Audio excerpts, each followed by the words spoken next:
Hey everybody, welcome to Fatso Radio. How you doing? How you doing? How you doing? This episode of Fatso Radio and every episode of Fatso Radio is brought to you by Volpe Martial Arts. Folks, check out Volpe Martial Arts for more details, but Volpe Martial Arts is KW's hottest, still probably the newest Kung Fu and Hapkido school. That's right. KW, Kitchener-Waterloo, Cambridge, Guelph area. Come in, join it. VolpeMartialArts.com. Check it out, folks. So today, what do I get into? I get into about basically what was happening this week. This week I was on the road. I was pounding the road, and I did well. I liked it. What did I eat? What did I do? What did I drink? I talked about it. I love you all. Thanks so much for listening. Thanks for your subscribes. Thanks for all your love. Peace. Lily, take it away. Fatso Radio.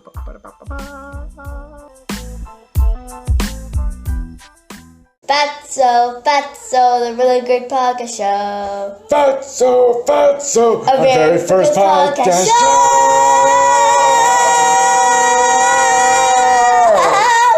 Yeah. Hey everybody, how you doing? My name is Carlo Volpe, and welcome to Fatso Radio. What's up? Let's do it. This episode of Fatso Radio and every episode of Fatso Radio is brought to you by Volpe Martial Arts, folks. Episode number 129. And again, my name is Carlo. Thank you and welcome everybody to Fatso Radio. This episode of Fatso Radio, I want to talk about what happened, or what happened this week. How was this week for me? Specifically because my diet and my exercise is my life now. It's my career. I deliver the mail, I deliver packages. Sometimes I'm in a truck, sometimes I'm walking. Often I'm walking lately. And this week was a perfect example of how it was a good test, right? And a good experiment, but also it's going to be a good report to you of how the diet and how this whole thing works together. So first of all, if I'm delivering the mail, if I'm carrying letters, literally walking street to street, I can walk anywhere from 12 kilometers to 15 kilometers, even 20 kilometers a day. Sometimes even 25 kilometers. It all depends on how busy you are, how it depends on how good you are, your route. If you don't know where you're going, you end up walking a lot more. I've learned that the hard way. But honestly, it's a good, solid walk. You're walking like 15 to 18 kilometers on average. So before I get into that, I want to say that while I'm doing that, whether my shifts start 7 o'clock, 8 o'clock, or 9 o'clock, or even 9:30, I'm doing that fasted. So I go to bed at night, whether it's 10 o'clock or 11 o'clock at night, don't eat anything until the morning. When I get up, I don't eat anything at all. I just take my thyroid medicine. I actually take a salt pill in the morning as well. And that's going to be something I want to talk about. And then the rest of the day, I'm just drinking fluids. I'm drinking either a Gatorade Zero or I'm drinking just regular water as I'm taking the salt pills, because that's one thing that I've integrated lately. And I'm going to keep on doing it every time. I did it in the past a couple years ago and I found great results with it, but I just kind of forgot about it. And then I was having some leg cramps and some muscle cramps issues. And I really wanted to get on top of it and take care of it. So now I've taken care of it. And that's the thing. I'm fasting, but I'm walking. So I'm working out, right? Exercising all day long. And it's the salt pills. It's either the Gatorade and the salt pills and the water together, which is essentially the same thing. You know, Gatorade gives you the minerals you need, or the elements you need is sodium. Chloride gives you potassium as well. The salt pills, I'm taking just sodium chloride. So I'm going to try and work into somehow getting maybe some other electrolytes if I need them though. So far, I don't think I need them. So maybe it's just the salt added to my food and then into the capsules that I'm taking with water. But I just want to speak on for a couple minutes on how this is, or why this is such a big deal for me.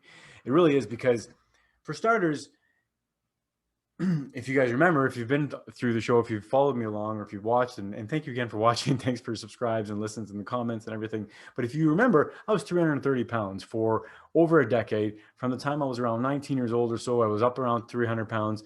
And then when I was 38 years old, I guess, or 35 or so, I can't remember now, I started losing weight. From 330 pounds, I went down to 220, 210 pounds even at one point.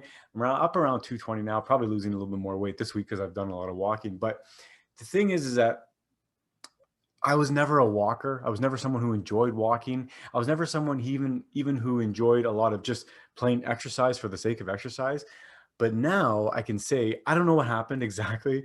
I have a couple of theories of what happened. One of them definitely is the weight loss. One of them might be an experience I had with psilocybin mushrooms. Quite honestly, I microdosed for 2 weeks on psilocybin mushrooms, a quarter of a gram, and every second day. And I felt like I needed to go outside. That actually, I contribute that a little bit to the start of my weight loss, because I started walking every single day from that. And that helped me just add the element of exercise to the diet that I was doing. So I haven't been a walker. I wasn't someone, in fact, I was a slow walker. If you were to walk with me in the mall, or if you were to talk to my mom on, I was the kid who dragged his feet and who walked slow and didn't want to go outside and didn't want to go exercise all the time. I would only exercise if it was like literally a sport or a game where I could forget that it's exercise, because I was not motivated. I want to do an episode on what I think is probably the cause of most adolescents, laziness, lethargy, just the fact that if kids are having weight problems, adolescents, high school kids, and your teens, I think the number one problem is the fact there's just way too many carbs. I think that you would see like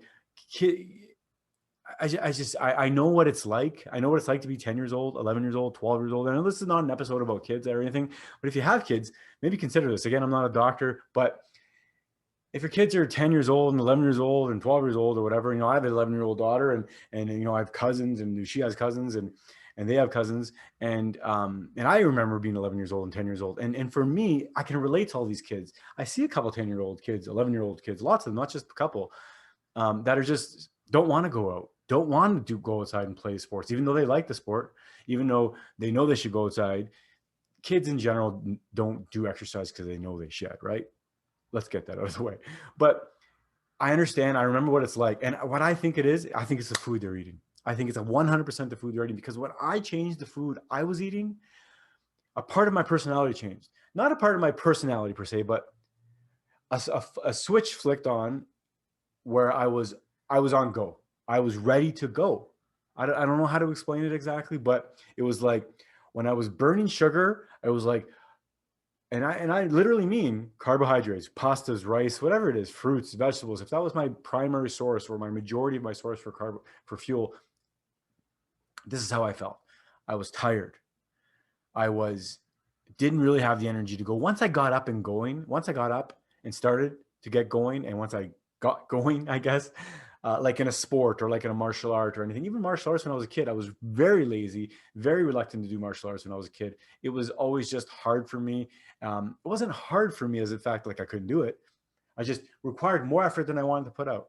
And I didn't understand why. Even as a kid, I didn't understand why. I think I know why now. And this isn't, like I said, I didn't intend this to be an episode on helping to motivate kids, but maybe this is. And like I said, it's not for kids. I'm going to swear in this episode, so I can't promote this for kids. But if you have kids, maybe this will help. Again, I'm not a doctor, but I honestly think that for me, it was the food that really anchored me down and kept me sluggish, not just in my adolescence, not just in my teenage years, but even in my 20s and my 30s, until I stopped eating that stuff. Until not just stopped eating it completely, but as soon as I stopped having that as the majority of my food, or the biggest portion of my diet, that's when things started to change, right? It's a big change. It's a hard change. I've talked about this many times. I want to say it again. It's even hard for kids to do it, but it's easier for kids to do it than it is for old fogies like me, 30, 40, 50, or 60, however old you are, 70 or 80. The older you are, of course, it's going to be harder to change your habits. But it's more important to change your habits the older you are, because you have less time to mess with, right? Not as saying that we're going to die, but like, if you're 10 years old and you have an issue that can be fixed with some little bit of tweaks, you're going to notice change in no time. If you're 12 years old, 15 years old, even 20-year-olds, even me, I'm an old fart at 43, almost 43 years old. When I do something, when I change my diet, it takes 3 or 4 days. I can feel different. My digestive system, if it's flared up for whatever reason, if I've assaulted it with crappy food or food that I know is bad or alcohol or whatever it is, takes a couple of days, and a couple of days of clean eating, and everybody knows what it feels like. So it's crucial, I think, to get that point out across to everybody, that I do think it's definitely the food. I've always thought that it was the food that you ate. Well, once I started seeing results, I guess this way, I started realizing that it absolutely was the food for me. And of course, with weight loss comes a little bit more energy, of course, and a little bit more motivation for a lot of people. But not just that, I had more energy right away. I had more motivation right away. And it's just more spunk when it comes to getting up and going. Literally, I was never the guy who was sitting on the couch and say, "Hey, you want to go do this?" Get up and go. Yeah, let's go. Now I am that guy. So yeah, I'm not that guy. You're not that guy. Yeah, I know that joke, but really, I don't know. That's kind of what I want to say about that. The other thing I want to say is that, again, to remind people, one of the main reasons, I don't even know what the biggest reason is anymore, because there's so many valuable reasons, so many good reasons why I'm doing this. But one of the reasons is to fight cancer. And of all the things I've read about and of all the things I've learned about, the biggest combatants of cancer, the biggest 1, 2, 3 punches we can give to cancer is fasting, is a keto diet, and is regular exercise. And folks, that is exactly what I'm trying to do. That's exactly what I'm allowed to do now at my job. It's funny, like, oh yeah, I'm allowed to do that. I'm lucky to do that. Yeah, it's hard work. I mean, you bust your ass, you run out, walk around all day, but it's beautiful weather. Even when it's cold, it's nice to be outside. That's why I'm doing it. The keto diet felt perfectly fine for me. As soon as I was able to, tweak it a little bit, and to basically shift over to the carnivore diet, that felt completely natural to me. And there's nothing about the carnivore diet that I have any questions about. No, sorry, not questions about, but there's nothing about the carnivore diet that I have any real doubts about. There really isn't, because if you do think there are some inefficiencies or some deficiencies in certain minerals or vitamins, let's talk about it. You can get them from any animal-based product at all, from bone marrow to livers and other organs. But just the animal muscle meat is very valuable, but animal fat is very valuable. Like I said, all the organs, you can get everything you need from that. And the thing about fighting cancer too is that even if just keto itself is not going to kill cancer, even if fasting itself is not going to kill cancer, right? Even if a carnivore diet is not going to kill cancer, and exercise itself is not going to kill cancer, all that stuff together is going to give your body, hopefully, your body a chance to fix what the hell is wrong. And that's the whole thing. We hear all the time. Actually, we don't hear about it all the time, but if you look it up, you will read about it. It happens. They call it spontaneous remission. People don't know why cancer stops sometimes. Cancer shrinks sometimes. There's got to be more to it, right? Yes, there's lots of reasons why this could happen. This is one of them. Your body, if you're healthy, if you fix what you were not healthy about, maybe, right, or was unhealthy, your body can fix, your body can heal itself. Folks, my joints, I mean, like I said, this isn't an episode about how I feel now compared to then, but I blew both my knees when I was younger. I dislocated both kneecaps. I had my joints are very loose by nature. It's great flexibility, but you're prone sometimes to like dislocations and things like that. This diet supports all of my joints. I don't have joint pain. I don't have knee pain. I blew out both my knees. Football, folks. I don't have knee pain. My hand sometimes is a little tight. Sure. I'm going through the mail. I'm sorting things. I'm going in the mailboxes, right? So at the end of the day, my feet are sore. Of course, you're walking all day long. But I'm healthy, and this is what I'm doing, and I think that it's helping. That's what I'm saying. I'm on no meds. I take no other supplements other than salt, thyroid medicine, because I had to take the damn thyroid out. If I were to do it again, I don't even know if I would have taken it out. I'll be honest. But what's done is done, and it was a good decision because I did it, and that's fine. It was no harm done because of it. Like I said, I take a thyroid pill every single morning, and I take some salt pills. This week I experimented, and today I had four salt pills, 5 maybe. Yesterday 4, day before 3, and I started with 3. So I did 3 and then 4. It was great, folks. When I started back up again a couple weeks ago on the road, my legs were cramping, my calves were cramping, my hamstrings were cramping. And it wasn't just because I was kind of out of shape. I was in the same kind of shape. I was exercising. I was still doing, walking and everything. But it was the electrolytes. It was the dehydration. It's crazy. I don't need any more water than I'm normally drinking, but it's the salt. The salt is absolutely helping me. And the salt is keeping me hydrated.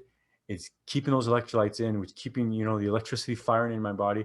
And I think that is contributing to me doing well and being successful. I'm 43 years old, almost 42 years old. I gotta stop saying I'm 43. I'm 42 years old. And I'm still in the best shape of my life. Maybe that means I was in really bad shape. Sure. But anyway, thanks for listening to Fatso Radio. I just wanted to talk about this week, like I said, how this is one of those episodes that it's like, don't believe me, just watch, right? Maybe I'll call it this. I don't know. But it's like, I can say what I want, right? And I can tell you and you can read and everything, but I can live it. And this is what I'm going to do. This is what I am doing. This is what I'm showing you. Again, folks, I love you all. I'm not a doctor. I'm not a professional anything. Well, I'm a professional letter carrier, that's for sure. But I'm a professional dad as well. But I'm telling you my story, just how it is. Like I said, thanks for your likes. Thanks for your subscribes. Thanks for your listens. Don't forget to hit notifications and share. I love you all. Peace. Fatso Radio loves you.